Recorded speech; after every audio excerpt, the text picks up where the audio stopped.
मेरे प्यारे छात्रों, आज हम मध्ययुगीन काव्य भक्ति की महिमा इस कविता को देखेंगे। श्री संत दादू दयाल, इनका परिचय देखिए। प्रस्तुत साखी में संत कवि ने गुरु महिमा का वर्णन किया है। ईश्वर को पूजने के लिए कहीं बाहर जाने की आवश्यकता नहीं है। ईश्वर तो मन के भीतर ही है। नामस्मरण से पत्थर हृदय के मक्खन सा मुलायम बन जाता है। प्रेम का एक अक्षर पढ़ने वाले और समझने वाले की ज्ञानी होते हैं। मनुष्य को उसका अहंकार ही मारता है, दूसरा कोई नहीं। अहंकार का त्याग करने से ईश्वर की प्राप्ति होती है। जिसकी रक्षा ईश्वर करता है वही इस भाव सागर को पार कर सकता है। ईश्वर एक है, वही सभी मनुष्यों को समान रूप से बसता है। बस सबको समान मानना चाहिए। दादू दयाल ने इस कविता के माध्यम से आपके सामने क्या किया है कि मोह माया, इंसान मोह माया बहुत मतलब इंसान का अंदर मोह माया में गुण दिखाई देता है, बाकी दूसरे अंदर किसी के नहीं दिखाई देता। और इंसान के अंदर ही अहंकार जो चीज होती है दूसरे किसी पशु पक्षी जानवरों के पास नहीं होती। और उसके साथ साथ इस संसार का जो आपको संसार करना है तो प्रभु के सिवाय ये कभी मुमकिन नहीं होता।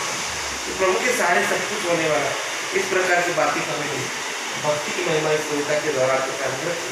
देखिए कविता के माध्यम से। माखन मन भाई पान भैया माया रस पिया, पान मन माखन भैया राम रस लिया। मोह माया में रहने वाले व्यक्ति हृदय पत्थर के समान हो जाता है। ईश्वर भक्ति में लीन रहने वाले मनुष्य का हृदय प्रेम से भरा होता है। यानी ईश्वर की जो भक्ति करता है वही इंसान का जो हृदय होता है वो कैसे होता है कि उनका हृदय प्रेम से भरा होता है। यानी उसी का जो हृदय होता है वो प्रेम से युक्त होता है। इस प्रकार की बात कभी नहीं संत दादू दयाल ने की है। और दूसरे द्वय का देखिए, जहाँ राम तहा मैं नहीं तहा नाही राम, दादू महल बारीक है जो कहूँ ठाम। मतलब देखिए उन्होंने क्या कहा है कि प्रभु में अहंकार बहुत बड़ी बाधा होती है। यानी अगर आपको भगवान के दरबार में जाना है, भगवान के पास चले जाना है तो आपके पास अहंकार नहीं होगा। एक तो आपके पास अहंकार रहेगा या भगवान रहेगा, दोनों में से एक आपके पास रहेगा। दोनों एक साथ कभी नहीं रह सकते।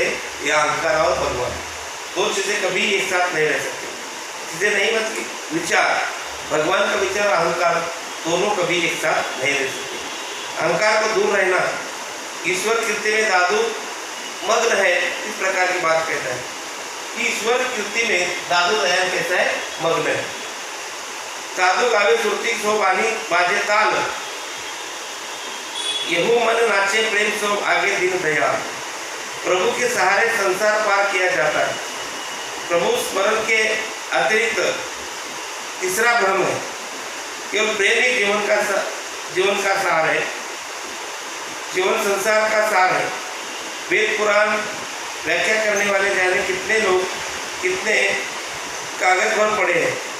प्रेम नहीं तो संपूर्ण वेद पुराण निरर्थक है। यानी जिसके अंदर प्रेम नहीं है वो जो भी कोई विज्ञान हो या कोई धर्म हो या धर्म ग्रंथ के जो भी वेद पुराण हो, ये किसी प्रकार का काम नहीं हो सकता है, वो निरर्थक है। इस प्रकार की बात करनी की गई है।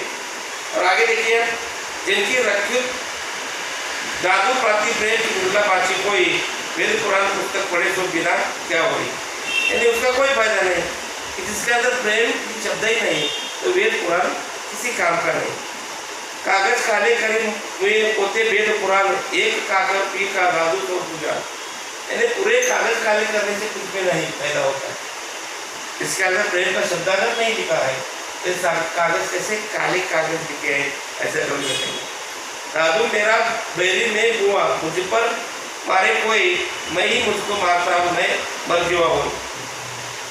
कि मैं अहंकार करते इंसान अपने आप को मारा, दूसरा कोई मारता नहीं, ऐसा उनका कहना। जिनकी राख्या तू करे तू उभरे करता, जब तक छोड़ जाते हाथे डूबे संसार। यानी ऐसे जो जिसके अंदर अहंकार नहीं होता है, जिसके अंदर प्रेम होता है, ऐसे इंसान की रक्षा कौन करता है? स्वयं ईश्वर करता है, भगवान करता है। उसका संसार में भगवान करता है। इस प्रकार की बात उन्होंने कही है। आत्मा में परमात्मा निवास होता है, किसी को कष्ट दुख न देना चाहिए। यानी आत्मा और परमात्मा, यानी हर एक इंसान के पास एक आत्मा होता है और उसी आत्मा को हमें क्या करना है, जीवित रखने की बात यहाँ पे कोई होती है। साधु एक ही आत्मा, दूसरा कोई नहीं। यानी इस संसार में दो ऐसे रत्न है जिसकी किसी से भी तुलना नहीं की जाती है। पहला है रत्न सबका मालिक प्रभु स्वामी परमात्मा। दूसरा कौन है? दूसरा रत्न है परमात्मा। दूसरा रत्न है संकीर्तन करने वाले संत जन। यानी एक भगवान है और भगवान का नामस्मरण करने वाले दूसरा रत्न है। पहला रत्न भगवान, दूसरा रत्न भगवान का संत कीर्तन करने वाले, नामस्मरण करने वाले, साधना करने वाले जो भी कोई संत जन होते हैं उसी को रत्न लिखा है। इस प्रकार की कविता हम लोग नेक्स्ट लेक्चर में उसके प्रश्न उत्तर देखेंगे।